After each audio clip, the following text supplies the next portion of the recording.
Contingency plans have been developed by higher education institutions in the further education and training system for shifting to online provision and assessment of third-level programmes have also been implemented right across the tertiary education sector, comprising higher education and further education and training.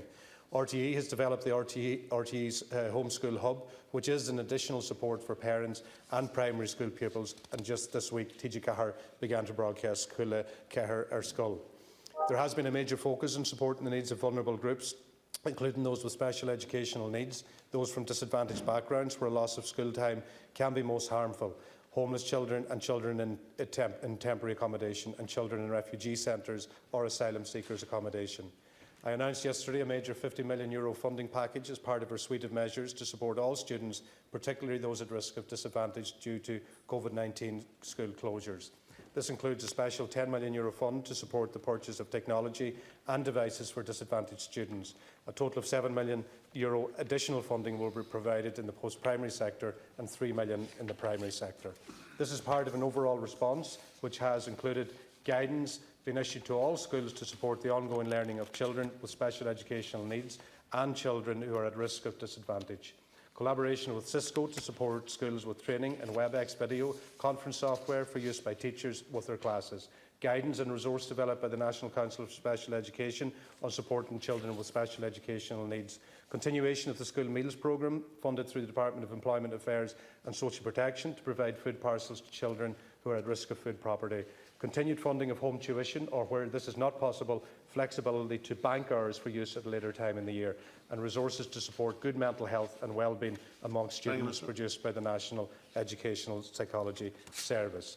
I also want to acknowledge the contribution of the education training sector to the wider national effort, from the phenomenal response of the SNAs to the call for redeployment of the critical contribution which our higher education institutions are playing in the clinical and research response to this crisis. All this tells a tale of the ongoing commitment across the sector to continue to provide education and support services in the most unprecedented situation society has found itself in.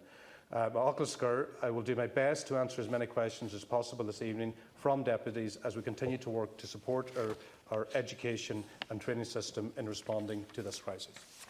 Thank you, Minister. And now we're going to Fianna Fáil, Deputy Thomas Byrne, who I understand is sharing with Deputy Lawless. 6-4. Yeah. Thank you. And maybe the Minister will reply individually to us within the 6 and 4. 6 for me and 4 for Deputy Lawless. Would that be acceptable? Yeah, as long as we stay within them. The Minister will finish then and leave 4 minutes for Deputy Lawless, and if he hasn't time, he hasn't time. Minister, it's fair to say, I think, that while I have been accepting of the decisions of the Department of Education in this crisis, I have to say, Minister, I'm not best pleased by the approach of the Department over the last number of weeks. Minister, you mentioned a briefing you had for deputies on the 1st of April, and you mentioned when you spoke in Irish about the good relations among parties in the House, and yes, we have spoken on a number of occasions, but I asked for a briefing about 2 weeks ago at this point, was promised it by telephone, and it never happened. The Department of Health run regular briefings for deputies. That hasn't happened with the Department of Education. And I think a lot of the stuff that has happened and the mistakes that have been made, I think, could have been avoided with more political engagement. Minister, the one thing that students need is clarity. The reason they haven't clarity is because of the constant stream of leaks from the Department of Education, which are adding to huge uncertainty. Minister, I believe you were forced into your Good Friday decision by the fact that there was an unauthorised leak to the Irish Times. No disrespect to the journalists, they're doing their jobs. And indeed, the Taoiseach spoke on Instagram as well about postponing the Leaving Cert before anybody knew about it. Since then, we've had Minister Simon Harris musing about schools possibly returning a day a week. We've had your announcement on Good Friday about the junior certificate seems to have been supplanted by what the department is saying unofficially to RTE, that there'll be no state certified exams. That's not what you said when you gave your decision on Good Friday. And I think that this uncertainty, Minister, has to end. I've been pleading with you to end it for some time, but it hasn't ended yet, and it has to end. That uncertainty is lethal. It is so discouraging to our students as well. Minister, the divides are real. Not many families actually have multiple laptops for students to use. In our own house, kids are fighting over laptops. Who can use? They're only in primary school. I don't know what it would be like if you're leaving cert, maybe someone with leaving cert, someone with junior cert, other kids trying to study as well. I have a case there where I have a number of teachers living at home with their parents, as lots of young teachers do, where they've hardly any broadband. They have no access to teach their kids. It's really, really difficult. The kids are losing out. And Minister, while your plan for the junior cert seems to have unravelled to some extent, I sincerely hope that you have a good, solid plan B in place for the Leaving Cert. Because the goalposts keep changing. When you made the decision on Good Friday and announced it that day, I assumed you were acting on the basis of public health advice. I asked for the public health advice and I haven't received it. And it has never been publicised as to what public health advice was received by the department at that time, which said that the exams could go ahead in the summer, the late summer, early autumn, or in what manner the exams would take place. And what's happened since is briefings to education partners trying to work this out as to how it would happen. Now, I accept this as an emergency situation. I've been, as I say, accepting of decisions that are made. But I think that the Department of Education has not handled this to the extent possible, and I think was slow to recognise the reality of the broadband divide, the socio-economic divide, and other divides that are there as well. Kids who simply would just do worse outside the classroom setting. Now, all deputies here raised those issues on the 1st of April, particularly the broadband issue and the devices issue. I think everyone raised it. There was an announcement made yesterday, 3 weeks later, in relation to that will take some time to implement. So I want Minister to know what your plan is for the Leaving Cert. Can you say that it is happening? Have you a plan B worked out? Have you considered that the ultimate purpose of the Leaving Cert is to be fair to students, to show that they finished school, and also to allow them to enter college on a fair and transparent basis? There are other ways of doing it. We have supported what your department is doing, but Minister, it has been extremely frustrating to see the constant stream of leaks in the paper. And it's frustrating to me as a TD. It's multiple times frustrating to the students who are doing the exams. Thank you, Deputy. Is the Minister okay to answer me there for a minute? Well, if you want to, yes. It's up to Or yourself. does Deputy Lawless want to? Okay, yeah, I'll be as brief as possible there. Apologies for you not getting that briefing. I'll ensure that happens, Deputy Byrne. Clarity. The clarity that was asked of me at the briefing on the 1st of April, when we were all on web conference, was clarity around will the Leaving Cert be going ahead in June. And the demand that was made of me that day was that we need to get clarity ASAP. The next day, within a couple of days. So I responded to that by giving that clarity, that the exams would not go ahead in June, they'd be postponed to late July, early August. And that was to give that clarity to students, because students were asking, could it go ahead in June? And to one of your latter questions, Deputy Byrne, you were asking about the public health advice. The decision to postpone the exams was based on the fact that schools would be closed up until the 5th of May. And that decision meant that we could not ensure a 6-week period to give a lead-in period to schools to build and to inform students and give them enough time. It took away that 6-week minimum period, because we would have had to prepare for 2 weeks back at school. And at that, because of that decision, so it was that decision, Deputy, that informed the department's recommendations, my decision to move and postpone the Leaving Cert to late July, early August, because it's still my intention and it's still my belief that students need to be, Leaving Cert students need to be in classes a minimum of 2 weeks. But at the heart of all these decisions is going to be the public health advice. And the reason why that is at the heart of these deliberations, it's because the health and well-being of our students will be at the heart of any decision I make. And just... Minister, we need to give the other speaker a few minutes. Okay, sorry, Deputy. Thanks, Kerlock. Thanks, Minister. I'll be as brief as I can because time is of the essence here. Minister, I have 2 brief questions on the Leaving Cert, and then I want to concentrate the rest of my contribution on the third level sector. Briefly on the Leaving Cert, Minister, 2 quick rapid-fire questions on that. One is, it's been put to me that fees are payable at the end of this month for sitting the Leaving Cert. I know some parents and families, given the constraints and the economic conditions, are under pressure with that. Perhaps that deadline could be extended, given the fact the exam itself is extended. The second point, briefly on the Leaving Cert, is it's been put to me, I think it's a reasonable suggestion, that given the fact that the curriculum has been advanced to a particular point, probably February fell off when schools were suspended. Perhaps a reduced curriculum for exam purposes could be examined. So, for example, if there are 20 poets normally in the Leaving Cert literature paper, perhaps 15 of those could be confirmed, and that could be communicated. It might give a little bit of a confidence boost to students and help them focus their studies and reflect the fact they haven't got to that point. But despite best efforts remotely, etc., they may not get to the studies that they would have in 4 or 5 months that they've missed out from school. The rest of my contribution, Minister, is on the third level sector. I think it's fair to say that science is recognised and has been core to the fight back against this virus, both here and globally. And experts, again, are respected, despite, I suppose, their wane, ebb and flow in recent years, politically, etc. But science is back in the spotlight, rightly so. I think it's also fair to say that those countries that are seen to invest heavily in research and development and indeed in science, like the South Koreas, the New Zealands and other examples, who would punch above their weight, 2.5% R&D GDP spending and higher, are those countries who are seen again to have actually done well in the fight against coronavirus. I think that's not a coincidence, and I commend our own internal domestic efforts, of course, but I just think that's a lesson that we learn, and the value of science can never be underestimated. Taking two specifics, the plight of fixed-term researchers is one that hasn't, I think, got attention to date. There are 14,500 such individuals in the country. One and a half minutes for the reply. Thank you, Cahir. These would be people who work, the workhorse of the research sector. They're caught between two stools at the moment. They cannot perform their experiments, they cannot work in their laboratories, they cannot attend in their labs and universities. They're not eligible at the moment for the wage subsidy scheme either. What's happening is that those labs and higher education institutions are running down their grant money to actually pay wages from a humanitarian response point of view for the welfare of their researchers. That grant money is going to be exhausted, and we'll have a situation where we haven't just lost 3 months' worth of work, we're potentially losing 3 years' worth of work, because programmes that were time-boxed, that were grant-funded, are going to run out of time, run out of steam, run out of money.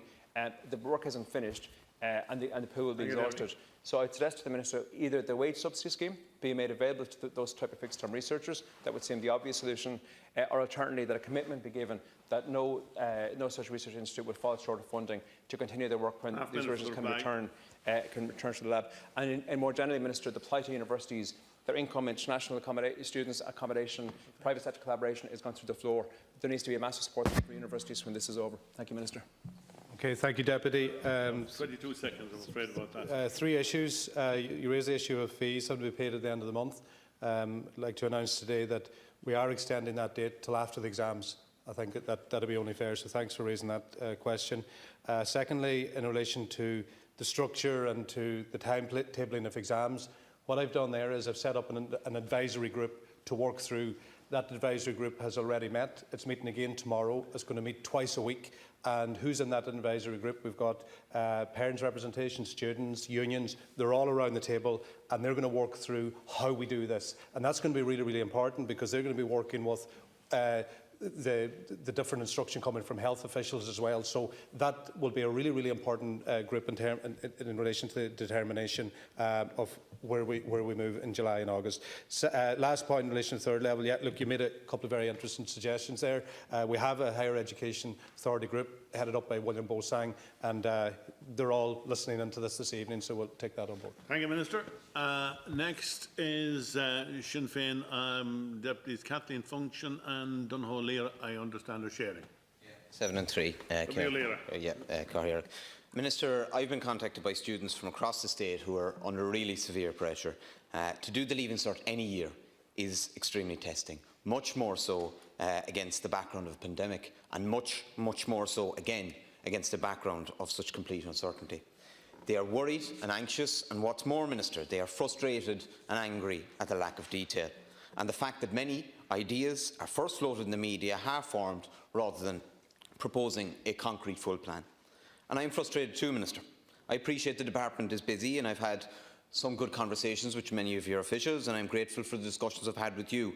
But I've submitted dozens of questions in writing to you, and in my view, an awful lot of them have not got an adequate response. Students need certainty and they need clarity. Níl magalor agus tar siad chur gomór leis an brú agus an stras atá scoláirí. It is provoking absolutely massive mental health issues for an awful lot of students.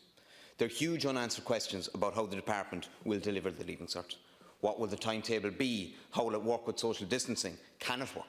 How will we tackle the chasm that has opened up, and it is a chasm, between students, both in terms of disadvantage and digitally? We need clarity.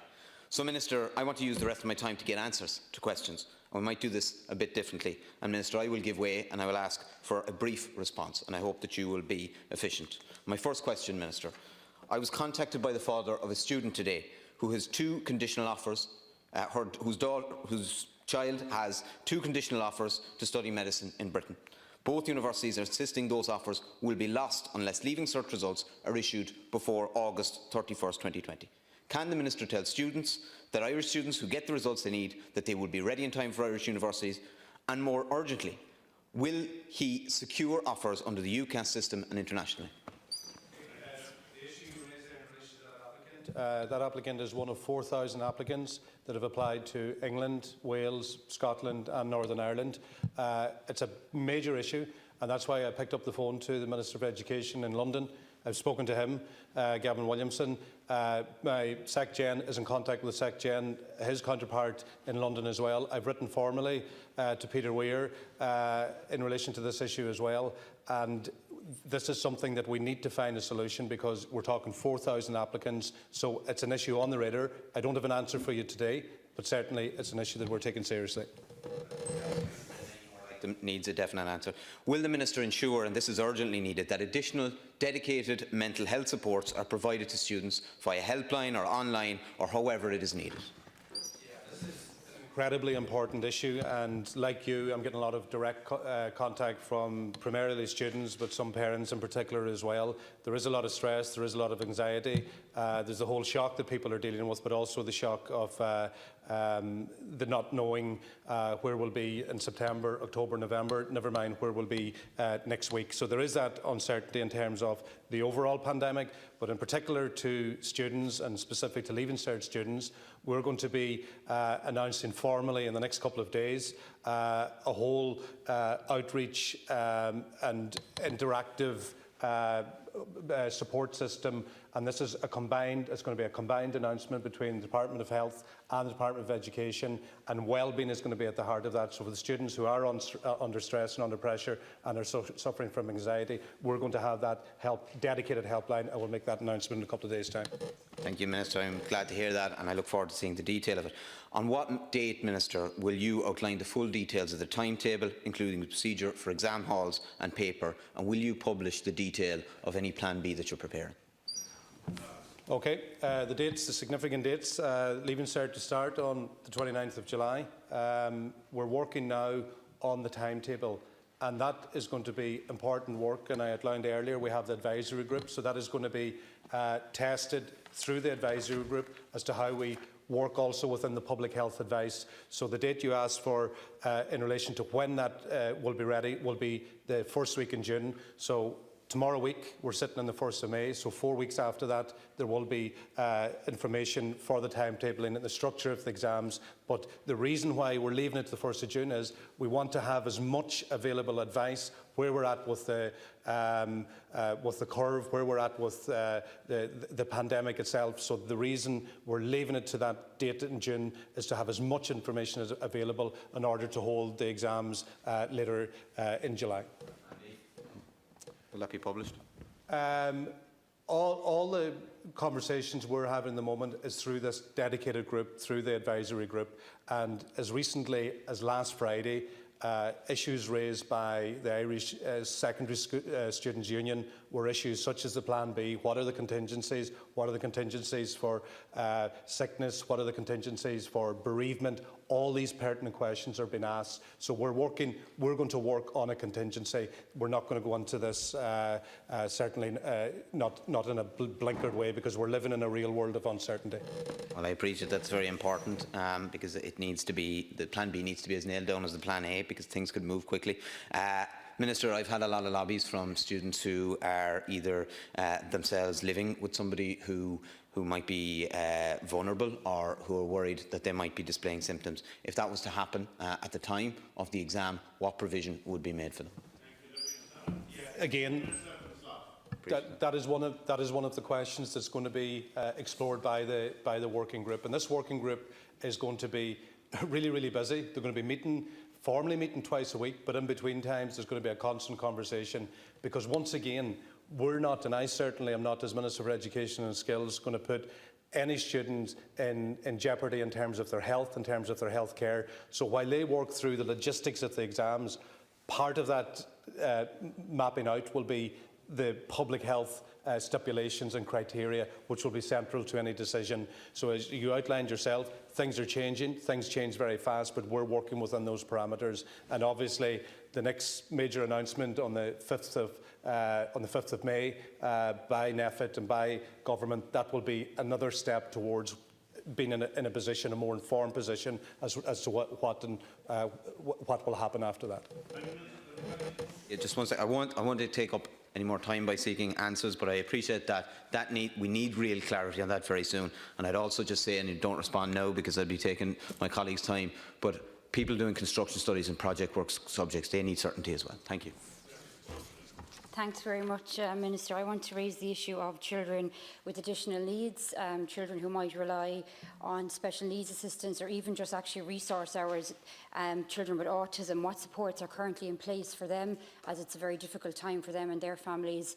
Routine is a big thing, particularly around autism. It's totally been, their whole lives have been turned upside down, and I'd like to know what supports are currently there, because from my experience, unfortunately, there's very little support there, and crucially, what supports are going to be there in September, because given the length of time that children have been out of school now, particularly if they already struggle and need resource hours, schools usually have to battle for these hours and battle for special needs assistance. So I'd like a guarantee and a reassurance that in September these children will get extra supports, or are we going to see a whole bunch of children being forced maybe to repeat various classes, which I think would be very unfair.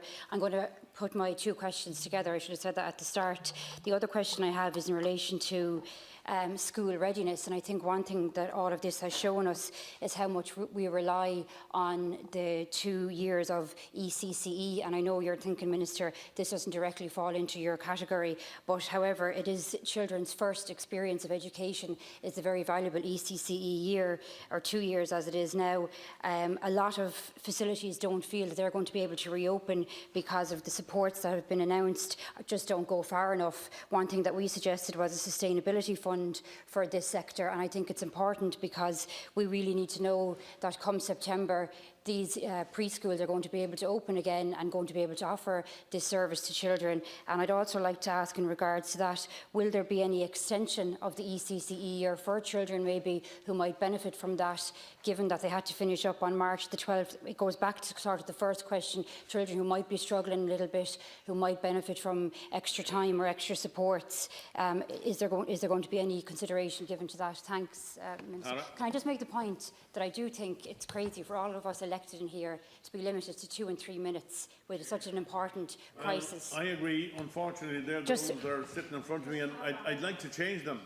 No, I just want to put that on record. But, I don't think it would be received well. On Tara, you have but even less now. All right, okay, Chairman. The first point there, Deputy, raised in relation to additional needs and resource hours.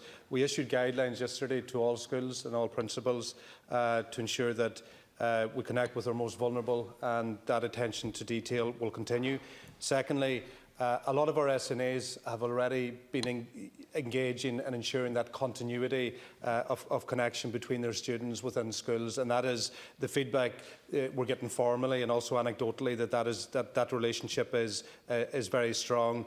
But certainly anything that we can do to ensure any additional resources or ensuring we protect the resource hours that we have, that certainly will be kept to the forefront. And secondly, you raised the issue in relation to childcare and ECCE years and what will happen in September. Look, we're in this space where we're working within public health advice, but I'm happy to raise this issue with my colleague, Minister Zabone. Thank you, Minister. And next we move to Deputies Frank Fionn and Joe Carey, sharing 10 minutes. Evenly or otherwise. And Deputy Peter Burke as well. So you have divided by three minutes and 3 minutes each. And 1/3 each. Thank you very much for your generosity. For the questions and answers. Minister, I want to ask you of large-scale capital infrastructure projects, such as a new building extension at Summerhill College in Sligo, and other classroom infrastructure projects in my constituency, such as the ASD unit at Abbey Community College in Boyle. They were announced by the department last year, and will they still be able to commence construction next year, and if the funding will be in place to ensure that these type of projects nationwide will be able to develop despite financial realities for the state due to COVID-19? And also, Minister, just an issue regarding food parcels for DEIS schools. Because of the COVID crisis, there's a huge difficulty in delivering these to very vulnerable families. And I'm just wondering, there was an initiative done with An Post, which was very, very worthwhile, but there seems to be a bit of an issue there. And I just want to see, what exactly are you going to be able to do to ensure that some schools will be able to deliver these food parcels to vulnerable households? Thank you, Minister. Thank you, Deputy. On Cara? Want to go one at a time? All right, okay, yeah. Thank Deputy Featon for raising these issues. And look, anything to do with the continuation of work, whether it's tendering within the department, the building unit in Tullamore, that continues. That work is ongoing. Land procurement, anything that we can do, obviously complying with social distancing, that work continues. And any specific issues, Deputy, in relation to the two issues you raised there, once construction is allowed again, we'll be in a position to move on a number of projects. But those two specific issues, I'll get back to you directly. With regard to the food parcels issue, I want to acknowledge the work of An Post and for them coming on board and the goodwill that they showed in the beginning and the goodwill that they continue to show with this. But it's a massive logistical exercise. We've got over 1,600 schools in all the JESH programmes. I know An Post is working with some schools, but also with other schools, voluntary groups such as GA organisations, St Vincent de Paul, other organisations are working in the distribution of food. And I think it was an enormous logistical exercise, but I would just like to acknowledge anybody that is doing anything to ensure that the delivery of food to disadvantaged students. Thank you, Minister. McHugh. Thanks very much, Chairman. I just want to get an update, Minister, in relation to the school transport in terms of refunds for pupils and their parents, and in terms of the school bus operators themselves. I understand that the bus operators, they were paid the normal rate after the initial announcement that schools were closed. However, when the closures were extended throughout the Easter holidays, their pay was cut by 50%. I'm just asking if you could clarify the situation with regards to the refunds for pupils and their parents, and in terms of the arrangement for bus contractors. And secondly, applications for the school transport scheme need to be made for new applicants by tomorrow. Does that still remain the position? Thank you, Deputy. Antara. Okay, Gurmaigat, Deputy, thanks for raising the question, and thanks for your ongoing engagement as well on these issues. School transport issue, you're correct in saying when the first announcement was made, the school operators got paid 100%, and then when there was a second closure, extension to the school closure, they got paid 50%. So I've had discussions with my officials on this, and I think it's only right that bus operators get paid up to the end of term, and that is irrespective of schools opening or not opening. I think that is only right, so I want to put that on record here today. In terms of refunds, I think you're correct in saying that many parents have paid for school transportation, and like my previous point on school transportation, I think it would be only right that they get refunds, and so we're in the process of working out what's the best way and fairest way of doing that, but it will have to be pro rata for the time that they didn't use the bus transportation, so we're also looking at that issue. And your last issue, just remind me there again, your last issue. 24th of April, tomorrow, that the applications have to be made. Yeah, look, that is still the case. But look, we'll if there's any further update on that, I'll get back directly to the Deputy. Thank you, Minister. Peter. Thank you, Cathaoirleach, and I'd like to thank the Minister for his ongoing engagement and transparency around the Leaving Certificate. I understand it's very complex, and he's operating in a fast-moving situation regarding the pandemic. And I think it's very important that he has engaged the way he has with the peers, with all the Leaving Certificate students through the various different fora. And just to ask him very briefly about the payment for the first-time leaving certificate in terms of the €116. Obviously, with the uncertainty surrounding the leaving certificate, together with parents and families under significant pressure because of loss of income, many will obviously be aware that if you have a medical card, you're exempt from the fees. But I wonder, is there any more the Minister can do in connection with reducing the burden, the hardship of these fees in relation to each family household? And finally, I'd like to ask the Minister in relation to Holy Family National School in Mullingar. I know he's very familiar with this, and I have been raising it on a bi-weekly basis and in his office on a number of occasions, and he was down in Mullingar discussing it. And obviously it's very important now that the school is on the cusp of completion. I was up there the week before the pandemic and the outbreak of COVID-19, and it was very heartening to see that, furniture in the majority of the classrooms, the painting almost finished, and also in terms of the mechanical and engineering works, we're at 97% at that juncture.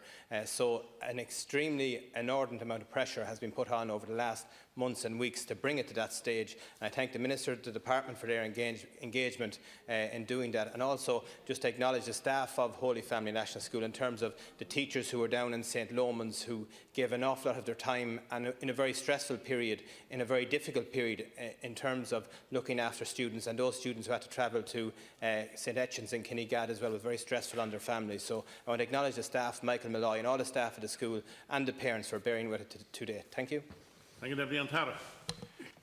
Gormaga Cahill, and thank the Deputy for the issues that he raised there, and also the issue of the Leaving Cert fee. So look, I'm announcing today that the extension of late payment for the Leaving Cert fee until after the Leaving Cert exams.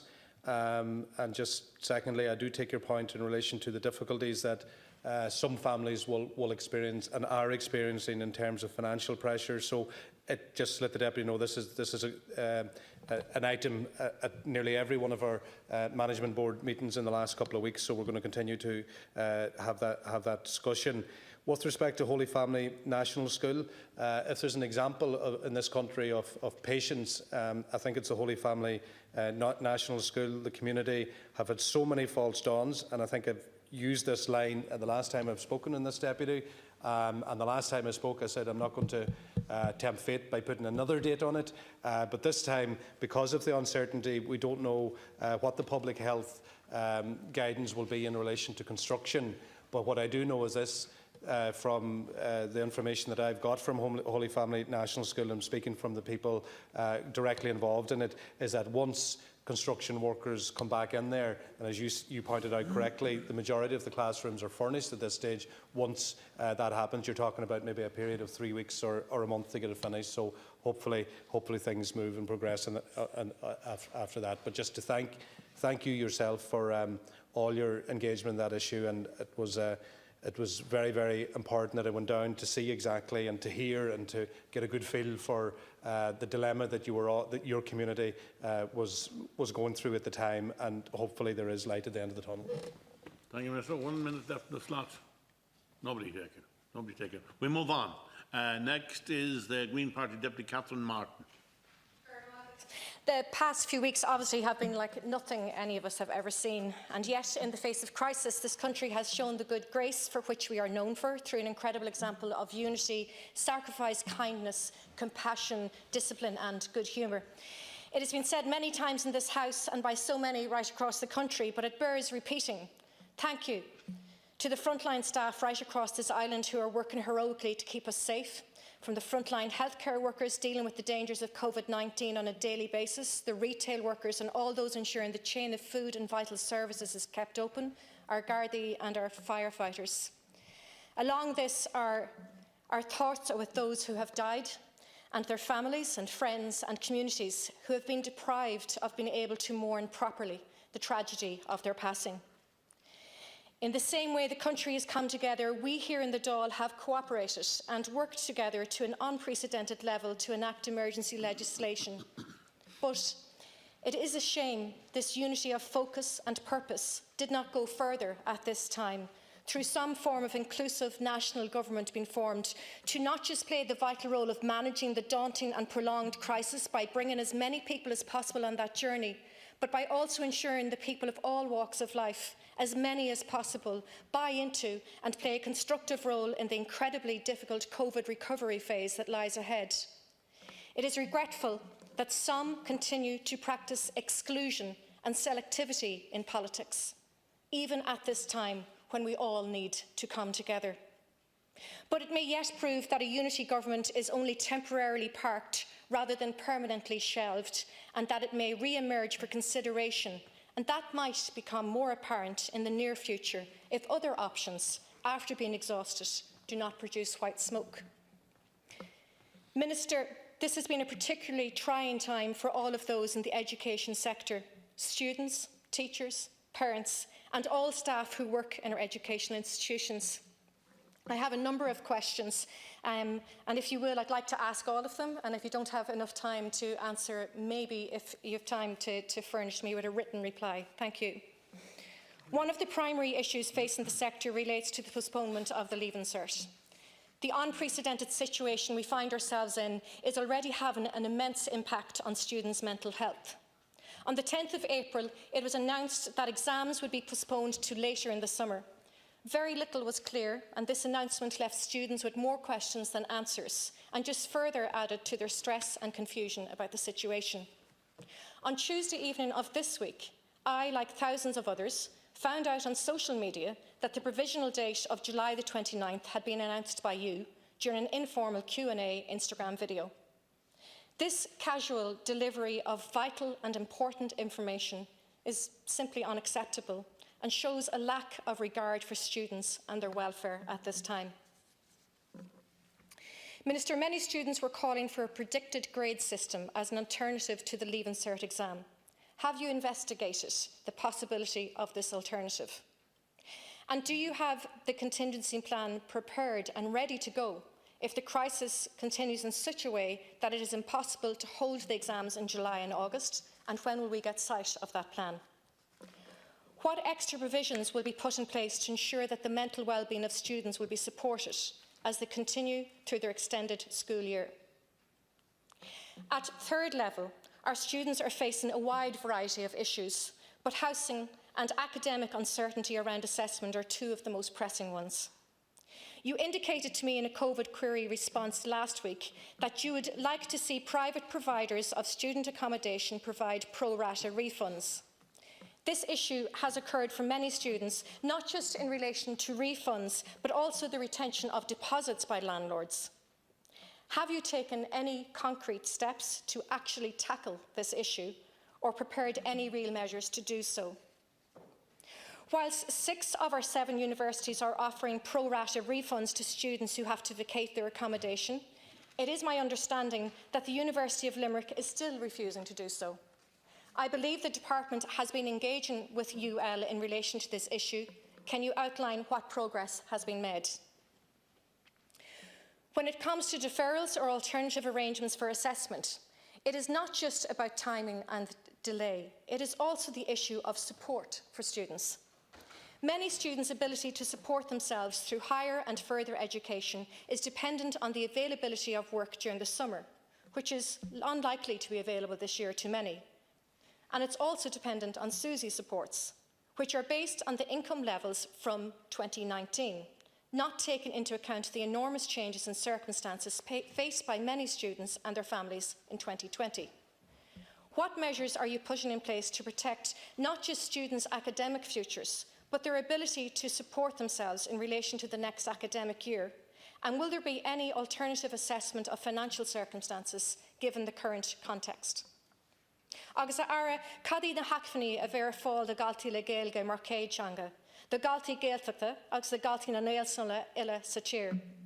Mullam an obair atá dhéanamh ag TG Cahir chun freastal ar na páistí seo, a cad a dhéanamh fi doghrain chun a lasa. Agus cén cúitse a bheits ar fáil de phobal gaeltachta agus cuasaí sera na cláistí ar ceall. Brahan na céiltachtaí go mór ar na daltaí agus múnteirí a hagan gach bliain. Ní amháin na cláistí agus na manáthaí, ach na gnóthaí timpeall orthu. Tá níos lú airgid ag dul go dtí na gaeltachtaí na tíre ná aon áit eile.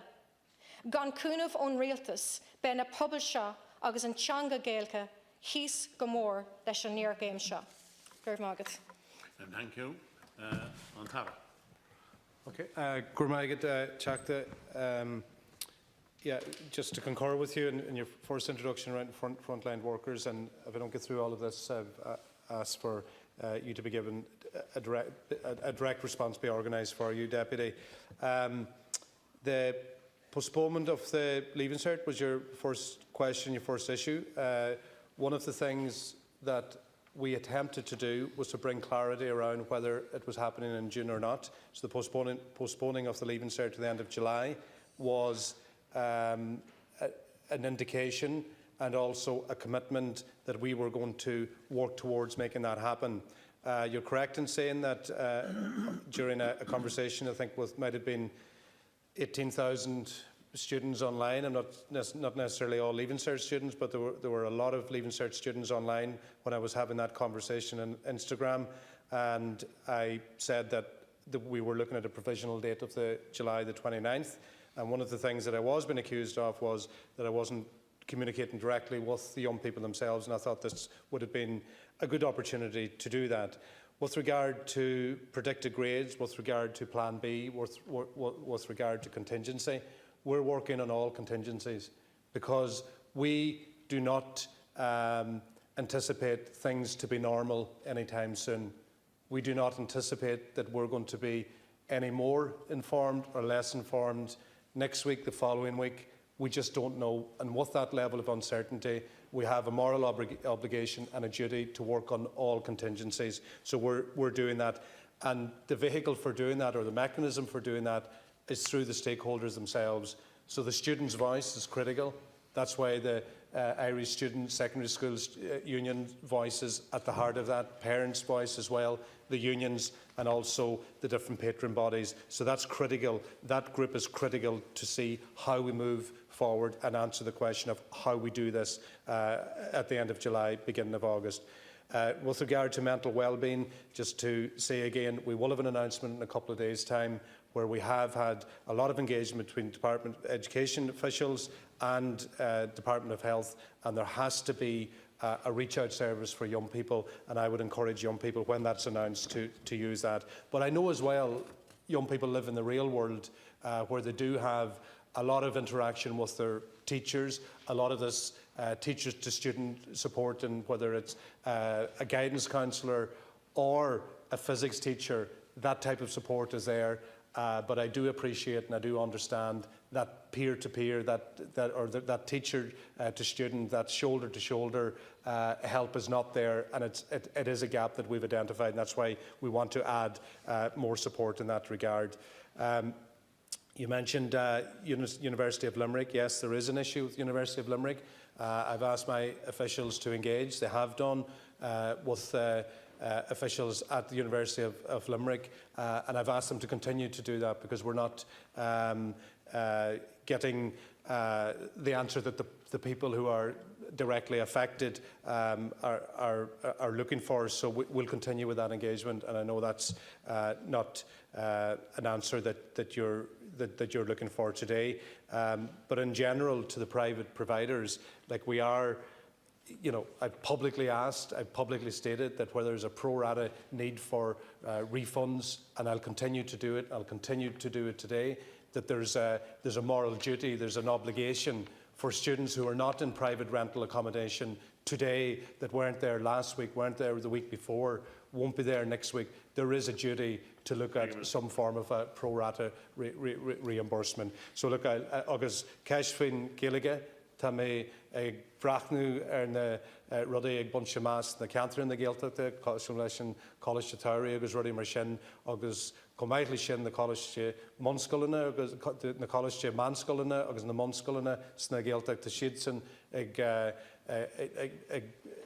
or go dtí an am go bheith siad san ag obair le chéile leis na scoilna na TVMí ach leis an Gaeilge agus an rudaí mar hampla manantí agus rudaí mar sin tá obair ag golará idir an rinne Gaeltachta agus concas agus tá Maltaí for rinne Gaeltachta Malta ó concas agus tá muid ag fannach leis an tarú sin. Thank you. Thank you, Minister. We now move to the Labour Party. Deputy Aon O'Riordan. 10 minutes. And thank you, Minister, for being here. Minister, I have to say and concur with others that I haven't been impressed with the level of communication from your department and members of this Oireachtas. I wrote to you on the 12th of March suggesting a collegiate, collaborative partnership approach across this chamber. We've had one meeting in the last 6 weeks on the 1st of April. You've spoken a lot about the advisory group, put a lot of stock in that. My understanding is that you haven't attended one of these advisory group meetings with various stakeholders. You got support across the chamber on the oral exams. You got political backing on the postponement of the Leaving Cert.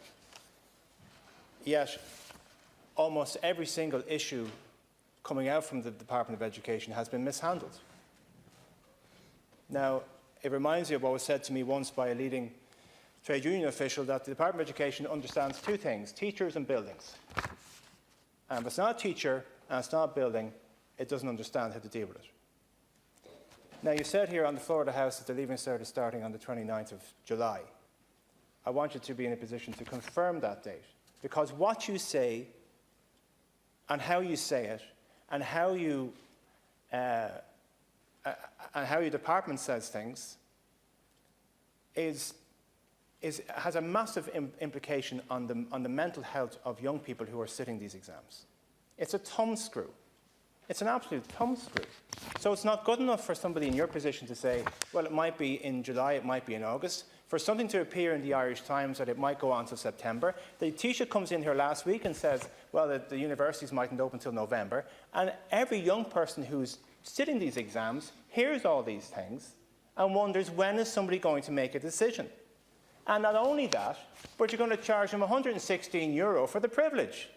I'm stunned that you stood up here and said that the best you can do is to postpone the date of the fee. Waive the fee. Waive it. You shouldn't be asking students to pay €116 for the privilege of sitting this Leaving Cert this year, particularly considering the type of situation that the majority of families in this country are going through. So I think you would get cross-party support and plaudits if you were to stand up right here, right now and say, let's forget about the fee for this year. Because there is an argument that it shouldn't actually be charged at all in a country that values the concept of free education. On the special needs assistance, I have to say, Minister, in your reply, you're thankful for their contribution to the national effort. I have to say, part of me thinks that SNAs are owed an apology from your department at the manner in which that redeployment was completely mishandled. And yet again, last week, there's a communication to our special needs assistants, not from you, not from your department, from the HSE. And potentially some of the redeployment measures that they may be engaging in will be done in HSE premises. And also there's a suggestion of a 12-week contract that goes right through the summer. And what special needs assistants are wondering and worried about is, are they going to absolutely stay in the educational sphere? And how come it has taken so long for this clarity to arrive? And I have to say, hand on heart, that the department would not deal with the teaching body in that way, would not deal with any other public servant in that manner. And I'm quite sure the consultants are not getting dealt with in that manner. So I'd like to refer to that as well, Minister. I appreciate you've referenced the issue of rent refunds and the Minister and the University of Limerick. On primary school speculation, and this wasn't your fault, Minister, but it's not good enough for a Minister of the Government to wonder aloud in a Sunday Independent interview about schools coming back in June, because every teacher in the country begins to wonder what's happening in June. Surely if a minister is saying this out loud in an interview, there's something behind it. And then every teacher begins to worry about childcare, and every parent begins to wonder if they can justifiably send their children back in June. Is this really happening? Or is this something that just the minister said off the top of their head? Now, I appreciate these are trying times. Nobody is in here genuinely trying to score points, but we've been doing our best to back you for the last 6 weeks. And what we get in our email tray and our communications from around the country is a huge number of exasperated parents and students. So it's not good enough for a Minister of Government to come out and suggest that 1 day a week, half a day in June is going to happen. I want to ask you a direct question about students who have received SUSI, VITOS, BTEI grants who are not able to complete their courses. Could you address that, Minister, please? And finally, Minister, I would just say, just in relation to the Leaving Cert, is there a plan B? Now, I appreciate none of us in this House look at your situation and feel that any of this is your response. I'm sorry, any of this is your fault. That you were handed this situation. The pandemic arrived, and you've done, in fairness, in terms of your oral examinations and in terms of the postponement of the Leaving Cert, it was the best worst option that you've chosen, and you've gotten political support in that. And nobody in the political system has actually pulled you up on that or scored a point against you in relation to that. But there has to be a huge amount more transparency on this issue, because everything that comes out of your mouth is listened to by, as I said, every student, every teacher in the country. And it is justifiable criticism. Thank you, Deputy. That it was a forum online on Tuesday that you decided to give us the July 29th date. That date should have been announced in this forum, in this House, or in a forum that, everybody in the country is familiar with or feels that they can have some over and back with you with. So I know I've raised a lot of issues with you, Minister, but I want you to address the timetable. 3 minutes for reply. I want you to reference the fee, please, in your answer, and also the other issues I've raised in terms of special needs assistance and other issues. Go on. Thank you, Dr. Montara. Okay, thank the Deputy for raising a number of issues there. Let's be very clear in the date. You're correct in saying in a public forum on Tuesday night, what I said exactly was that the provisional date that we were looking at was the 29th of July. And I said I would confirm that in a couple of days. This is the couple of days, so I'm confirming in the House tonight, 29th of July is the start date.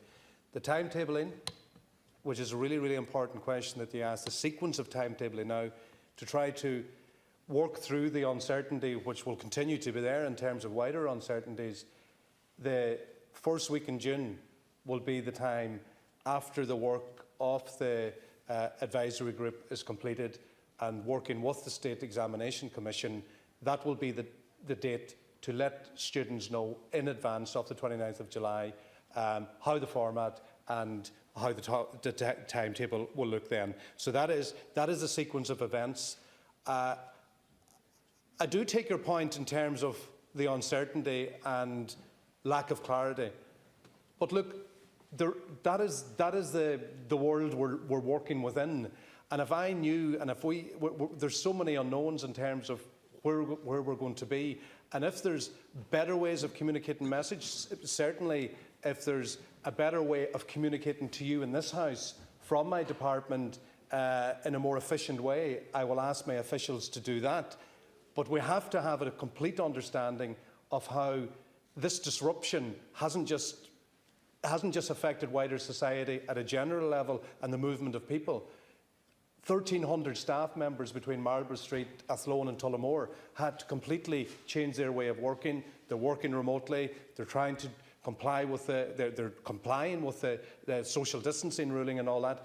And there is a bombardment of issues, whether it's school meals, whether it's SNA redeployment. So the world continues to go on within the department, and it is a disruption. But I will take back, and I certainly will take back, Deputy, your issue that you raised in terms of communicating messages back in a more efficient manner.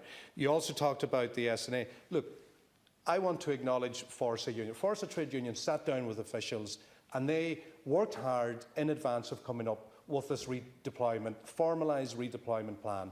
And within that plan was to ensure that SNAs could formally continue with the work that they were already doing. A lot of SNAs from day one of school closure continued to engage with their own students, be it at primary school level or Leaving Cert level.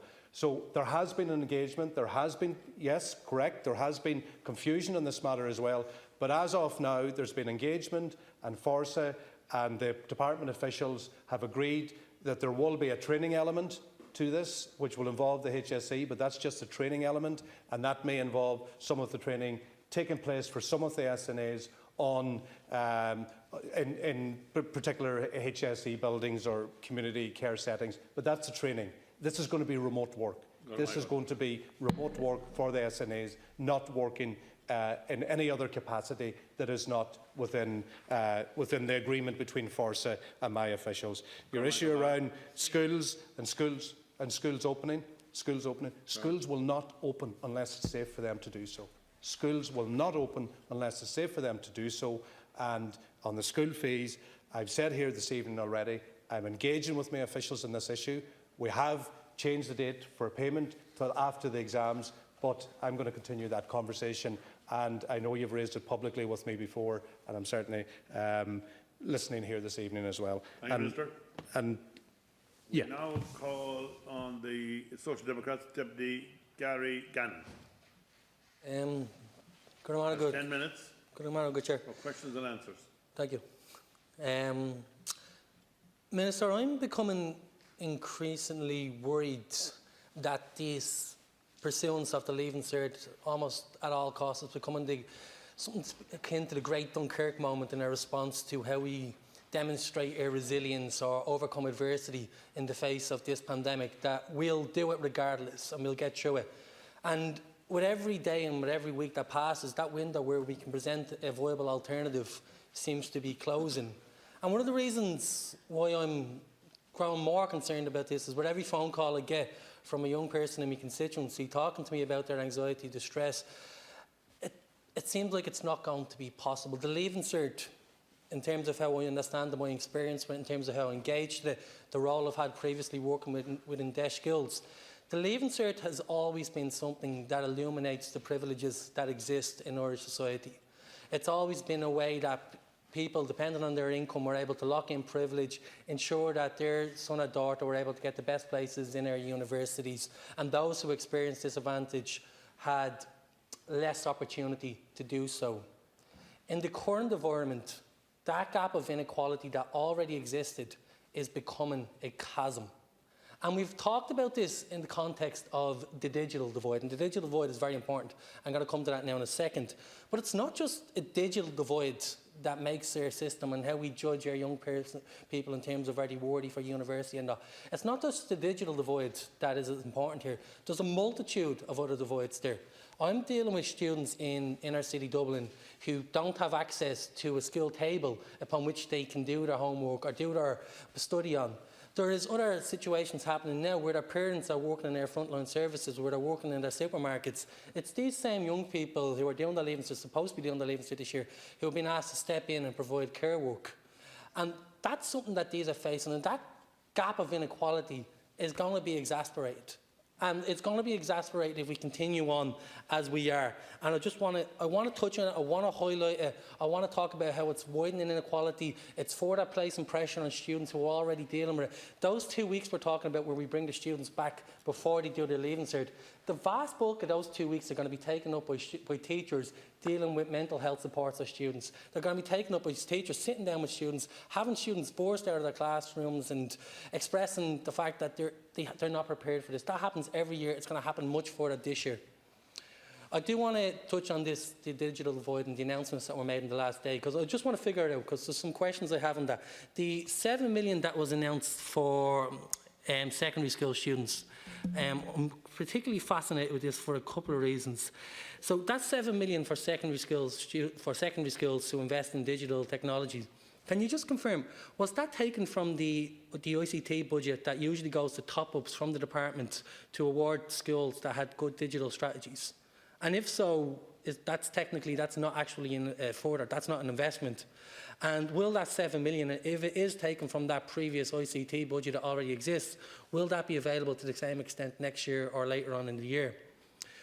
On the 7 million and what that actually looks like on the ground for schools, so I'm on the board of management of an inner city school with 160 students. That works out for my school of about €2,900 in total from the department. A similar school up the road that has 750 students, that works out at about €17,000 in total from the department. So 2,900 for my school of 160, 17,000 for the school with 750. That's fair enough. It's about €20 per student in the school. Or if the schools are to take the advice of the department and focus on the Leaving Cert students, it's about €120 per 6-year student for devices. There was a circular from the department that said schools are left to purchase and distribute their own devices themselves, which I'm sure will bring an added cost. And then the department also added in their memo yesterday that the schools can buy, the department will be suggesting that they buy a HB mini tower with a 4K monitor for €979 or a Dell laptop for €1,178. So I'll tell you what that means in terms of the school I'm on the board of. For that school of 160, they can buy 3 devices from that. The school of 750 can buy 17 devices. So in terms of my questions, how is this going to be effective? So we've talked about the digital void. How is that sum of money going to be effective in bridging that digital void when the need is far greater than the amount being allocated? I don't just want to come with problems, there's also solutions there. Has the department thought about collaborating with initiatives that are being proven to work? There's one really effective initiative happening at the moment, which I did bring to the attention of the department previously, which is the initiative that's happening between the ESB, Camera Education and the Trinity Access Partnership that have the capacity to deliver devices directly to students on a national network and have source devices at 1/5 of the price that the department is currently suggesting to schools in their memo yesterday. So perhaps the Minister could answer those 2 questions, particularly relating to Leaving Cert students. And also, given the level of inequality exists and the fact that international students are not going to be taking up their places, unfortunately, in schools, in universities this year, has the Minister considered widening the access programme places that exist in universities at the moment? And if there is a little bit of time, I might come back and talk about the junior cert, but the Minister can just touch on someone else's points. Thank you. And Hannah, 4 minutes for the reply. Okay, I know kind of that you've expanded on a couple of major points there, and especially the Leaving Cert. You possibly entered into where we need to go with the Leaving Cert in the future as well in terms of the Leaving Cert review, and no doubt you'll be adding to that debate as the time moves forward. But one thing's for sure, the Leaving Cert as we know it, certainly going into the future, will be different, and it'll have to be different because this debate is not about just Leaving Cert Class 2020. This is also about the Leaving Cert Class 2021. Those Leaving Certs are losing out on class time with their teacher today, this year, and also the uncertainty around starting times in September. How does it impact on them? So this idea of having a 2-year Leaving Cert course and everything goes to the finish line, down to the wire, this has certainly opened up the whole conversation around the Leaving Cert, and it has certainly opened up discussions in terms of having more continued assessment along the way. But unfortunately, we're not there. We're not at that particular juncture. And with all the, I suppose, the challenges of the days that we find ourselves in now, in terms of the Leaving Cert itself, we don't have a standardised system to lend itself to looking at different ways. But we do have a system that allows for objectivity and also for transparency and also for fairness in terms of the papers been done and been corrected on an anonymous basis. So there is that fairness central to the Leaving Cert. But look, you've raised a number of issues there, and I do take your point as well. I'm being contacted individually by many students. They're highlighting the stress, they're highlighting the difficulties that they're experiencing, and there's a big debate out there for predicted grades coming from young people themselves, but there's also the challenges inherent in that as well, in terms of ensuring that fairness is at the heart of it, in terms of what recourse has a student got after a predicted grade, and they're a few points short of a college place, which takes me on to your third element. I'll come back to the digital divide. You know, potentially there will be extra places available in the third level sector, because there may be and possibly will be less international students coming into the third level sector. But that question you raise, are we looking at more places? We're looking at everything. We're looking at absolutely every potential scenario. We're looking, and that's why we set up the Higher Education Authority, or the Higher Education Group within the department as well, to look at that transition to third level. The digital divide, look, when you make an announcement and it doesn't, cover everything, that is obviously always the challenge of politics. But to answer the question in relation to the 10 million, as you correctly pointed out, was money for the back end of the year and was to go to schools of school excellence. So I made the decision to look at that money, and rather than taking it all from primary, we've left 3 million for primary school, but that 7 million is to specifically go to targeted intervention. And I know your insight on a board of management as well as your principal will know exactly potentially where the gaps are and who needs the devices. A lot of our students, they have the smartphones, they have that capacity, but as one of the deputies raised tonight as well, there's a competition going on in households, parents working from home in terms of devices and uses of devices, but there is also, for JESH schools, there's extra funding to go. And we're also looking at bulk buying, we're also looking at the companies to see how we can get the extra devices, whether they're laptops, at a more reasonable. Just in relation to specifically the fact that a school of 160 might have 3 devices in a DESH school, that doesn't seem like it'll be enough, does it? Like 3 devices in a school of 160 for the DESH school, where actually 90+% of the students will need a device, is just not enough. Well, no, it doesn't appear to be enough, but out of the 160, how many Leaving Cert students? There's 25. So you have 25 Leaving Cert students, so you work on the basis that some students will have access to the technology, but obviously you could have unique situations there where maybe none of the students have. You'll have no details. Yeah. So maybe the best thing, Chairman, is for the Deputy maybe to send me on specific details of that school. I'd be happy to respond. Thank you, Minister. We now move on to Deputy Gino Kenny, who has 10 minutes. Thank you, Chair, and I've shared in time with Deputy Barry. Yeah, Minister, my main question centres around the rescheduling of the Leaving Cert, and as we all understand, that decision will probably will be taken in early June, and obviously that's 5 weeks away, and there's a huge amount of uncertainty around this issue, around a huge amount of kind of clarity, and a huge amount of anxiety in all parties, teachers, parents, and students. Obviously, the general trend across Europe is quite mixed. Just kind of particular countries in Britain, they've cancelled all exams this year completely. In France, they've cancelled all exams. In Holland, they've done the same. Some other countries are kind of waiting to see the best medical advice and so forth. So, I think that should be taken in kind of cognizance over the world. It's our view in P4 Profit that the Leaving Cert should be cancelled, and it should be and students should be admitted to college following a certification scheme where grades will be allocated based on their work throughout the year. And any student that wants to, obviously, that's not satisfied with their results, should be allowed to sit the exam. And obviously, the current situation, Minister, is quite disadvantageous to students in a privileged background because of access to laptops, Wi-Fi, and also educational space, because most students now are in the situation at home and so forth. So that is a key factor. So my main question, Minister, is if the situation on June the 1st is the same, the recommendations in relation to public health about gatherings of any kind of sense and anywhere, is it your intention to cancel the Leaving Cert and give clarity on this issue?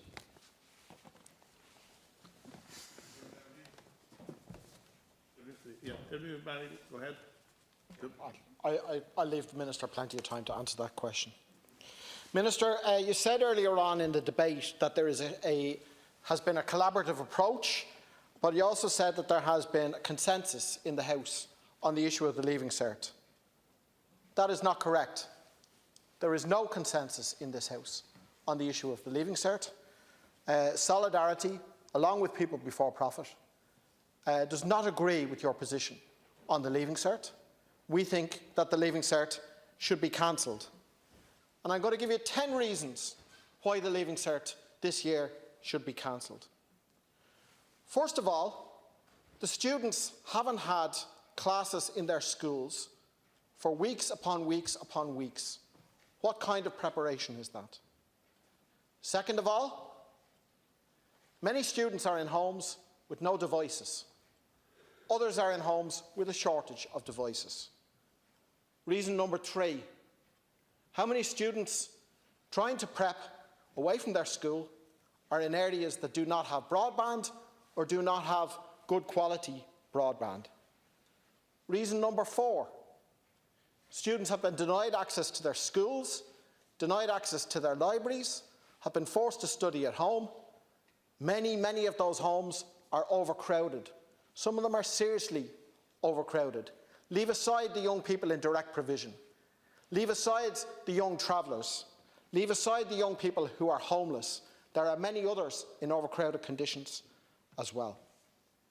Reason number 5, students prepared for an exam with an idea of where the finishing line would be.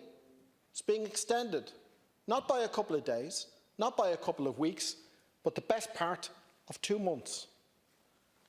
Anxiety, and anxiety in the exam hall.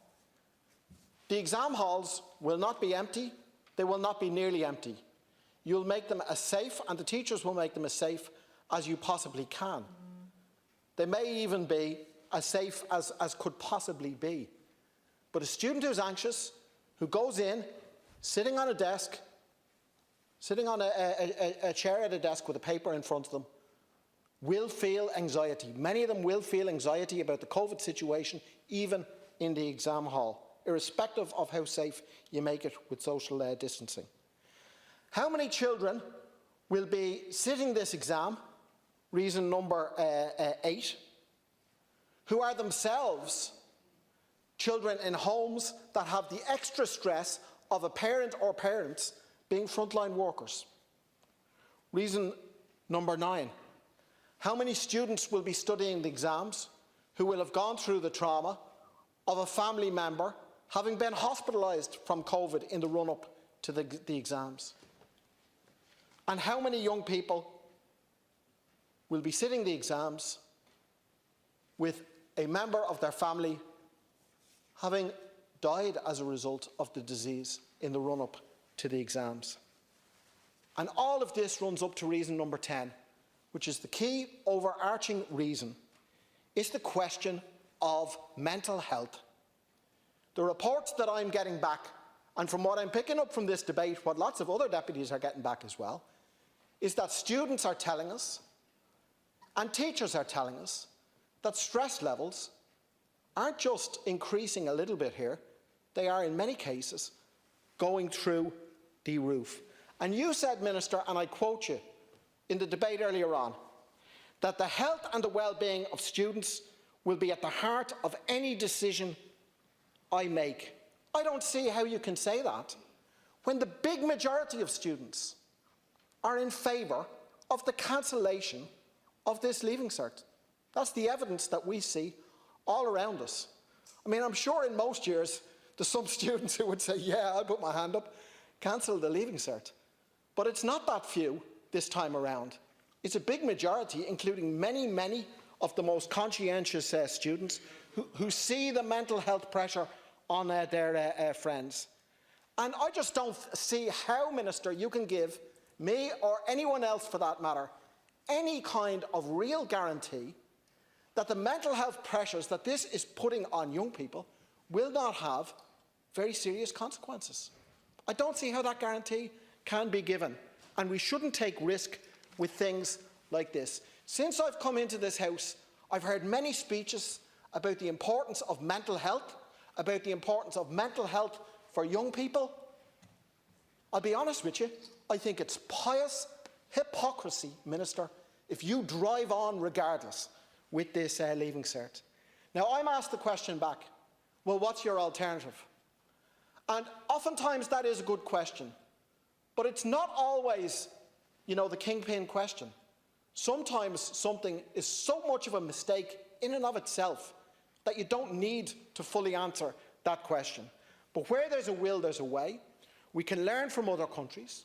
We can give every student the Leaving Cert, and we can increase state investment in such a way that there is a place in third level next year for every student who would want it, and find various mechanisms by which you would allocate it as to whether it would be the student's first preference, second preference, or perhaps the third preference. The final point that I would make, this is also about respect at this stage. The greatest way that, yes, I understand, the greatest way in which you can disrespect any person is by forcing them to do something which they really, really do not want to do. And I think that that is what you're doing with the majority of the students who are facing in to the Leaving Cert in the period ahead. So my question is, will you cancel the exam? Thank you, Deputy. Minister, there's only 1 minute and 17 seconds. Okay. For reply to 2 questions. The plan that we're working on at the moment is to have the Leaving Cert this year. It's been postponed. I do take the points in relation to the pressure and the anxiety. And that's why I did say earlier on that central to any decision will be the health and mental health and well-being of every single of those 61,000 young people in this year's Leaving Cert. And that's why we're putting the support systems in place. However, there is international evidence of different countries doing different things, and we're monitoring that, and we're looking at the different practices. And central to every single decision that we've made since the pandemic became a massive issue is ensuring that we will be guided by public health officials. And I am informing myself, and whether that's direct contact with Tony Holohan, whether that's direct contact with any other health expert, including, as recent of today, Dr. Mike Ryan from the World Health Organization. I had a 15-minute conversation with him because I am taking this seriously, because I am getting the same emails as you are in terms of the pressure that young people are under, but I'm also getting the emails and the messages from young people who are studying hard, getting the online courses, who are using technology, and teachers being innovative and staying in touch with their students. And this is different. And I don't have time to go through every your point. I don't think it'd be fair on you to say that to negate every single one of your point. But just taking your first point, you're saying because Leaving Certs have lost out in a number of weeks of teaching, of classroom teaching, we should cancel the Leaving Cert. But that same argument could be made for the 2021 class, because they're losing out in class time as well. So these are the scenarios we're working with. But central to any decision, absolutely central to any decision, will be the health and well-being of these students. And we will work now with the advisory group, Deputy. And it's the advisory group who has to look at the practicalities, look at the health advice, and look to see, can this work? And that's what we'll work through over the next couple of weeks. Minister, can you convey a reply to Deputy Gino Kenny as well, maybe by written reply? Yeah, I brought it in terms of the anxiety, Deputy Kenny, and you also raised the issue of cancellation of in some countries, and you mentioned France and you mentioned Great Britain. We're also looking at examples where they're going ahead with exams, whether it's in Germany, whether it's in South Korea. So we are looking at international evidence. We're not in the same position as Britain, for example, in terms of the way they deal with their GCSEs and their A-levels. They do it over a longer period, and that's also providing difficulties for them from my contact with some of my colleagues across the way. But look, the announcement in a couple of days' time in terms of the supports we have to wrap around this issue in terms of anxiety and pressure and stress, we will be announcing that in a couple of days' time, and I would encourage every single young person who feels under pressure that the help is there and to reach out, and there's somebody at the other end of the line. Thank you, Minister. We now call on Deputy Rona Murphy, who has 10 minutes. Thank you, Count Corley. In recent weeks, I've been contacted by numerous students or parents in relation to non-reimbursement of the unused student accommodation. I know this has previously been mentioned. Universities and large private accommodation operators differ hugely in their approach to handling the issue of student accommodation refunds.